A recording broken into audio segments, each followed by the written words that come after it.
Mu kaseera kano twebaza Katonda nate yatuwadde omulundi guno ogw'okutunula olugendo lwaffe olukwatagana ku mazima. Eggulu twabadde okusaba kumala ekiro kyonna, naye mu byabadde mu kusaba twabaddemu n'okuyiga ne ntegeera nti waliwo omuntu omu yagambye n'ayogera ku bigenda mu maaso mu Uganda nti obwakabaka bumanyiddwa nga bulina ennono bwe zigoberera, nti era bumanyiddwa nti bwe bukongojja emizimu gyonna egy'eggwanga Uganda. Nti omanyidde ku ki obanga ekiri mu bwakabaka bwa Buganda, nti Katonda yagezaako okugolola obwakabaka obw'ettumba. Neŋŋamba kisoboka oba kisoboka obutasoboka. Mukama ye talina boundary, tagererwa kkomo, talina waakoma. Naye tulina akatabo kano ke bayita The Great Controversy.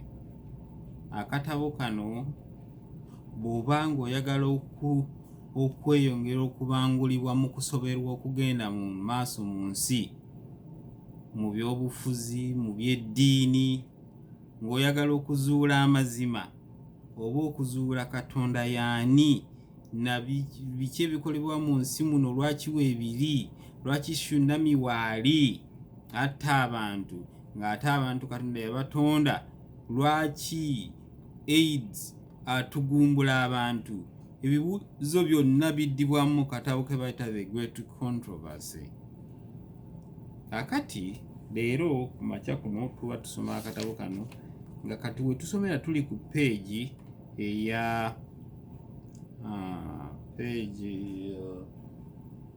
kikumi ndowooza. Bw'oba onoonyeza mu Luganda akatabo kano peegi eri ya 136. Kaakati njagadde mbawe recording y'akatabo kano nga ŋŋenda kuva ku paragraph ey'okusatu eya peegi 136. Akatabo kano ka Luganda bakakyusa ne bakazza mu lulimi Oluganda. Agamba bw'ati: ŋŋambye nti ekyokuyiga we kijjidde nga tuli ku kwogera ku bigenda mu maaso mu Uganda. Kati ng'omuntu omu yagambye nti obwakabaka buno Katonda ayinza okuba nga abubonereza olw'okuba nga bumaze ebbanga nga buyina agatali mazima malungi oba nga bwe bukongojja emizimu. Naye Katonda tujjukira nga tugenda okusoma akatabo kano nti talina kkomo, nti era Katonda asobola okukozesa abantu b'olaba nga abaliko emizimu okutwala mu maaso amazima ge. Ekyo era tekyewuunyanga, era oyinza okwekanga nga omusajja afubutuka mu ssabo naye ng'ayogera ekigambo kya Katonda nga era awera nti tajja kuliddamu. Bwe toddanga sijja muwuliriza wawafubutuse nti mu ssabo sijja muwuliriza. Katonda asobola okukola byonna. Kale kantandike, sijja kugenda wala nnyo naye kawulirize. Tuli ku kudda obujja kuno kwali kwa mu Bufalansa, okudda obujja okw'ekkanisa mu Bufalansa oba amazima ga Katonda okugazza obujja. Katonda tukimanyi bulungi nti Kristo bwe yafa, Sitaani n'alwana okusaanyaawo enjiri ya Kristo yali akulembera. Era tumanyi bulungi byonna ebyafaayo. Abayigirizwa ba Yesu baakola omulimu, naye Sitaani yabagulako olutalo ne babatta. Abamu baabasalangamu emisumeeni ne bakusala mulusumeni kaca ekitundu ne kigwa eri ekirala ne kigwa eno abalala basuulanga mu pipa ya butto naye nga bakola ekyo banaddiini banaddiini. Oba oyagala okumanya ebisinga soma akatabo kano kabayita The Great Controversy oba olutalo lunene. Kakati tuli kankusomeremu ku Oluganda ono nti kyokka abaagumira okubonaabona n'okusekererwa kwa Kristo tebaali ku bannaku oba abawansi bokka. Nti Katonda teyayitanga mu bawansi bokka okutwala olumumuli gwe mu nsi eyali yereeteddwa ekizikiza nga nyakireeta omulabe naye ng'ate ayita mu ddiini. Amazima gali bafuula ab'eddembe era olunyiriro lutera okukozesa Yakobo 4:17 nti amanye ekituufu n'otokola kituufu oba oyonoonye oba kyekibi eri ggwe. Tulaba nti amazima tegayitanga mu babitiibwa bokka oba mu bawansi bokka, wonna. Agamba bw'ati ne mu mbiri z'abakungu waaliyo abalangira abaasanyukira amazima okukira obugagga. Atugambye omuwandiisi ne mu mbiri ez'obwakabaka waaliyo abalangira abaasanyukira amazima okukira obugagga, ebitiibwa wadde obulamu. Nga basanyukira amazima okukira obugagga, ebitiibwa wadde obulamu. Leero abantu ebyo bakulembeza bitiibwa bugagga. Era omuntu tayogera ku kintu asirikira amazima g'amanyi olw'okubanga ekitiibwa kye kijja kutyoboolebwa oba kijja muggyibwako obugagga, ensimbi ze zijja kufa. Ebyo ebintu bibiri bya bulabe nnyo. Omukazi omulabe Swaitaani, Ibirisi, Sitaani alwanyisizza amazima ga Katonda ng'abikozesa. Katuyongere tusome tetujja kulwawo kanyumirwe. Akatabo kano bakata The Great Controversy. Nga mu kitiibwa ky'obwakabaka mwekweseemu abalina omwoyo omunywevu okusinga n'abo abaali mu byambalo by'obulabirizi. Omuwandiisi n'agamba nti mu mbiri z'Abakabaka omwo mwalimu abantu abeekweseemu, abantu abalina omwoyo omunywevu okukira n'abo abaali mu byambalo by'obulabirizi.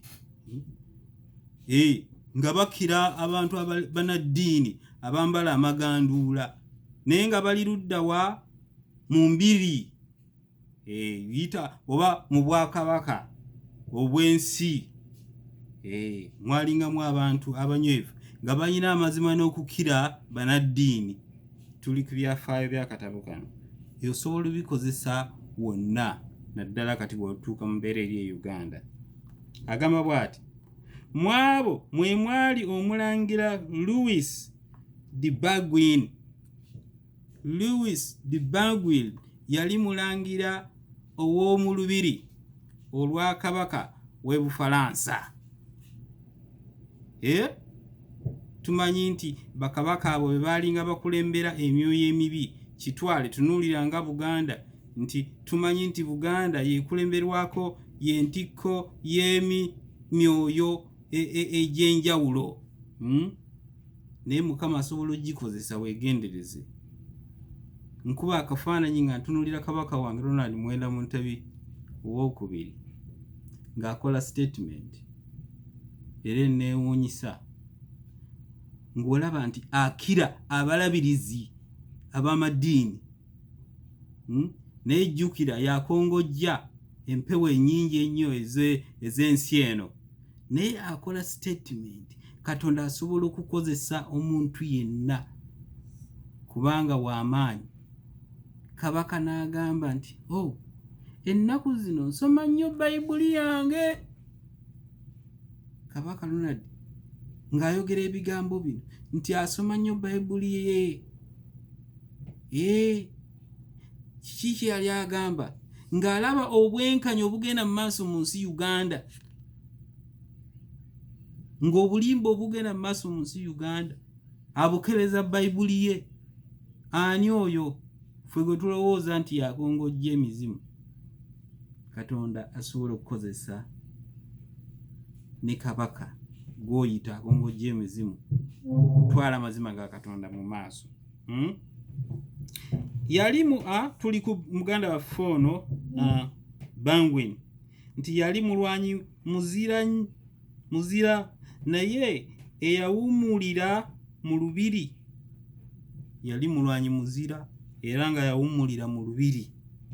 Kaakano ng'asazeewo okudda mu kuyiga ebintu eby'enjawulo era nga talina kyakunenyezebwa. Bangwen mulangira ali retired mu lubiri lwa Kabaka ow'e Bufalansa, kati asazeewo okuyiga ebintu eby'enjawulo, ng'era omwami ono yali talina kyakunenyezebwa. Omuwandiisi omu agamba bw'ati ku w'oluganda ono Bangwen, yali mugoberezi w'amaanyi owa Paapa era atabula mu mmisa yonna. Bangwen yali mugoberezi w'amaanyi nnyo owa Paapa nga tabula mu mmisa yonna. Owooluganda ono Bangwen omuwandiisi bw'amwogerako bw'atyo nti okwo nga kw'otadde okukyawa mu ngeri ey'enjawulo enjigiriza ya Luther. Bangwen ng'era akyawa nnyo enjigiriza eya Luther. Martin Luther tumanyi nti y'omu ku bazza b'obuggya ekkanisa. Sitaani ng'akubye ekkanisa ya Katonda. Bwe ŋŋamba ekkanisa yenzikiriza eva mu layini lwa Yesu, ng'agikubye agisaanyizaawo. Martin Luther be bamu ku baasituka naye nga bava mu nzikiriza emu eyali esazeewo okukongojja amazima. Enzikiriza eyo nakati ekyaliwo, naye weesomera ebyafaayo mu katabo kano ke bayita olutalo olunene, The Great Controversy, olabe ebiwandiikibwa. Bwonna obisoma ng'oli biased, ojja kulowooza nti nze nzize olw'eddiini. Nzijjayo amazima tegatuulirwa. Lukato bw'ogeza n'ogaŋŋanga ogatuulira gakufumita, gafumise bangi. Era omwami tegamuleka, mulangira ali retired mu lubiri lwa Kabaka, assibwamu ekitiibwa, naye era atandika okwettanira okuyiga ebintu. Nti okwo nga kw'otadde okukyawa mu ngeri ey'enjawulo enjigiriza ya Luther, naye yakulemberwa ekisa kya Katonda bwe yakizuula nga mu Bayibuli temuli njigiriza ya Ruumi. Bangwen yakizuula. Jjukira yali akyawa enjigiriza ya Martin Luther, naye agenda okwesomera ng'akizuula enjigiriza ya Ruumi tesangibwa mu Bayibuli. Nti okuggyako ebyo Luther byayigiriza, yagenda okwekenneenya nga byakyawa ebya Luther by'osanga mu Bayibuli. Ebyo osobola osoma mu kitabo kino Wiley chapter ey'omwenda. Nti okuva awo ne yeewaayo yenna eri enjiri.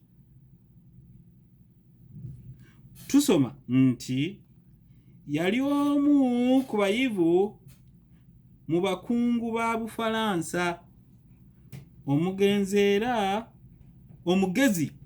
era omwogezi omulungi. Bangwen yali omu ku bayivu ab'omu Bufalansa, omugezi era omwogezi omulungi, omuvumu atatiisibwatiisibwa era omuzira assibwamu ekitiibwa mu lubiri. Muvumu nga tatiisibwa era muzira ssibwamu ekitiibwa. Katonda anoonya nnyo abantu abavumu mu kugoberera amazima. Ate omuntu omuvumu osobola okumulaba ng'ayogera ku kintu ye nga kyamanyi kyekituufu takitiira. Omwami ono Mukama afaayo okukozesa abantu bwe batyo. Yobola nti ba Pawulo yalinga ayigganya abasomi nga ngamba bayinza batya okuvoola eddiini ya Katonda wange.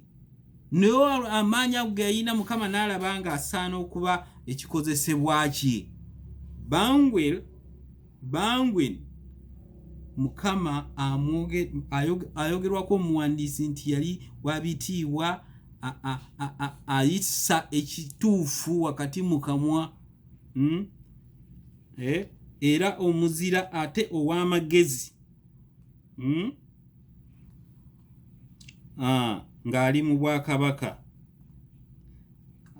kubanga yali muganzi eri kabaka. Olw'ekyo Bangwen yali muganzi eri kabaka olw'amagezi nti yali ayina.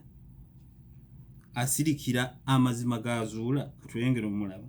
Ekyo ne kimulowoozesa okuba nti ye alivaako ensi ye okudda obujja.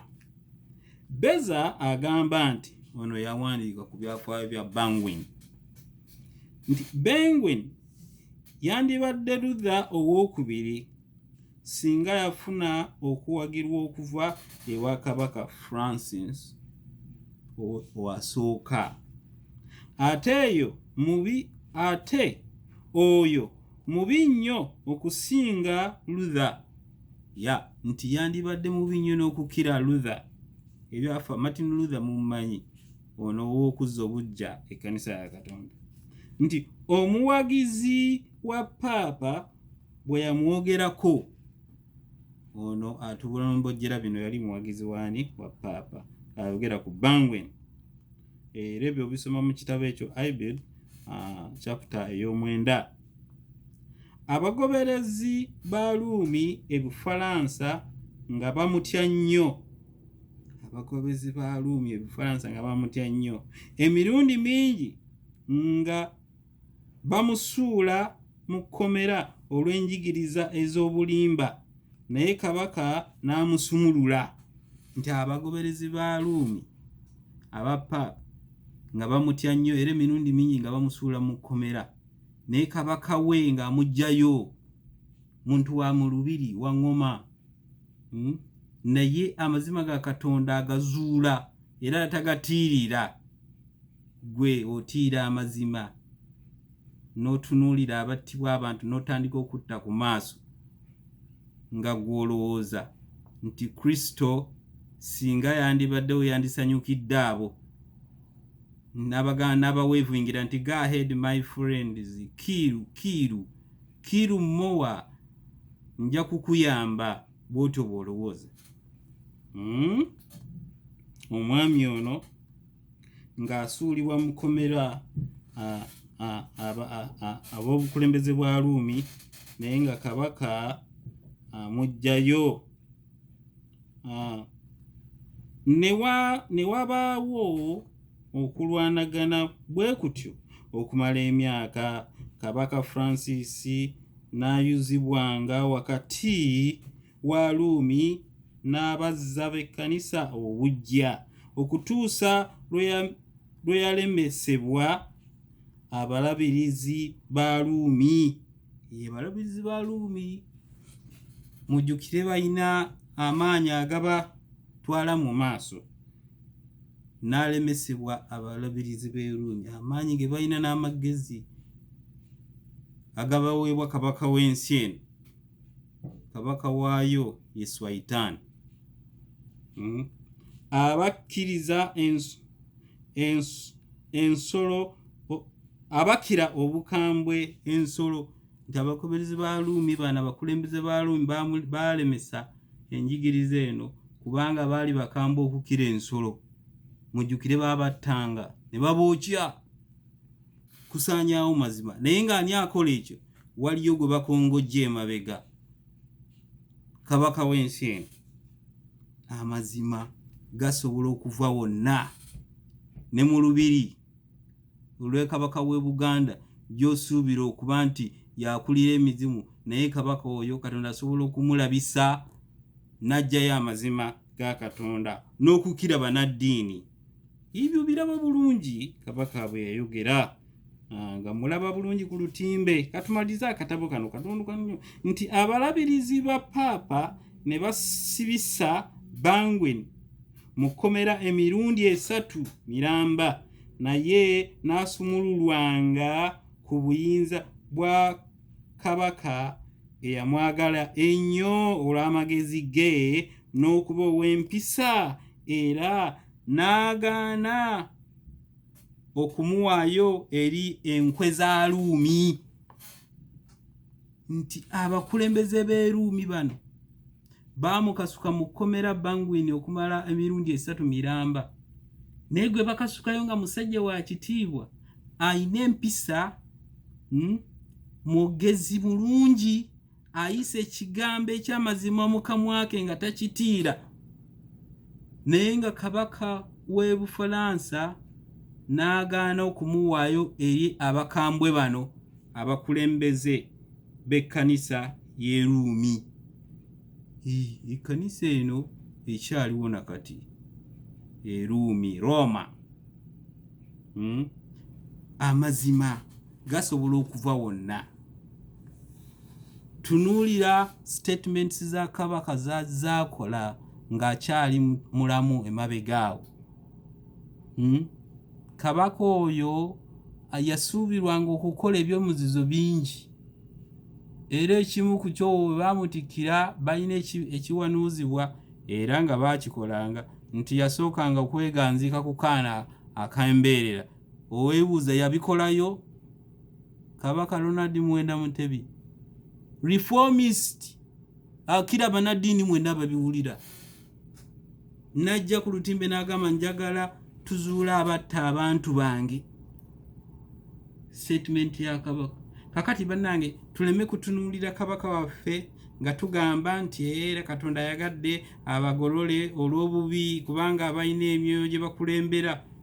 Mukama asobola okukozesa omuntu yenna. Gwe ky'oba ogoberera mazima ate amazima ago nga ye Katonda byayogera kabaka mazima goberera. Kyabulabe okugoberera obulimba ebintu bino gwonosalawo ogoberera omuntu atta abantu. Njagala okukutegeeza bandika babigamba singa onzikirizaamu nga nze ndi mukisi w'abantu naye ng'onzikirizaamu naawe obosse. Kati buli muntu awakanye ebire buli muntu akkirizaganye n'ebire Uganda ndabira ddala omussi awedde emirimu. Mukama Katonda waffe tuyambe amazima go galeme kutuulirwa wabeewo emirembe mu nsi ye Uganda. Abantu basome, abantu banoonye amazima gajja kulabisibwa ate naddala mu kiseera kino ekisembayo. Beera munaffe kuba tusabye nga tubisa mu nnyo Omwana Yesu Mukama waffe, amiina. Banaye mu kaseera kana katono nga mmaze okusoma akatabo kano mbategeeza nti ensi eno gyeraga si wala nnyo ekuze. Mwanyinaffe N.G. White yayogera nti enkomerero y'ensi eno climax yaayo ejja kubeera wakati w'okusinza, nti era omubi ajja kuveeyo emabega ajja kuyitira mu climate change. Ne omukulembeze wa United Nations yakakola statement eraga nti kituufu ensi eno yeetaaga okuwummula ku lunaku Papa lwagamba olwa Sabbath era Sabbath ng'emanyiddwa nga ye Sunday. Omukulembeze wa United Nations yakkiriza agenda eyo. Asoma amanyi ebintu bino gye biva eyo wagenda okubeera etteeka lijja kuba erigamba nti buli omu tulina okuwummula ku Sunday ensi ekole recovery mu climate change yaayo, somamu, tegeera, noonya amazima. Obugombe buvuga obw'ensi eno okuwumbibwako ng'era bulabibwa, naye bulabibwa omukka gukutte ku nnyumba, gulabibwa oyo agulaba, era nga waliwo n'abayingira ennyumba eyo kyokka ng'etandise okuwaka omuliro. Va mu nnyumba eyo, noonya amazima, gajja kufuula wadde. Weeraba.